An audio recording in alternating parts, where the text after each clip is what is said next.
ഞാൻ പറഞ്ഞല്ലോ, നമ്മൾ മദ്രസയിൽ പഠിക്കുമ്പോൾ അത് എന്തിനു പഠിപ്പിക്കുന്നു എന്നുള്ളതാണ്. അല്ലെങ്കിൽ നമ്മൾ മദ്രസയിൽ പോയി പഠിക്കുന്നത് എന്തിനു പഠിക്കുന്നു എന്നുള്ളതാണ്. അത് പച്ചയ്ക്ക് പറഞ്ഞാൽ ഒരു മുസ്ലിമായിട്ട് ജീവിക്കണമെങ്കിൽ കുറെ കാര്യങ്ങൾ അറിയണം.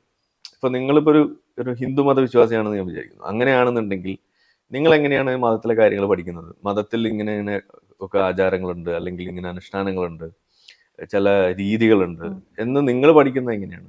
അല്ലെങ്കിൽ മതത്തിലെ കഥകൾ നിങ്ങൾ മനസ്സിലാക്കി മുന്നോട്ട് പോകുന്നത് എങ്ങനെയാണ്? പുസ്തകങ്ങളിൽ നിന്നും വീട്ടുകാർ പറഞ്ഞു തരുന്ന അറിവുകളും കൂടുതലും വീട്ടുകാർ പറഞ്ഞു തന്നിട്ട്, അതുമല്ല എന്നുണ്ടെങ്കിൽ ഓം നമ ശിവായ, ജയ് ഹനുമാനൊക്കെ കണ്ടിട്ടാണ്.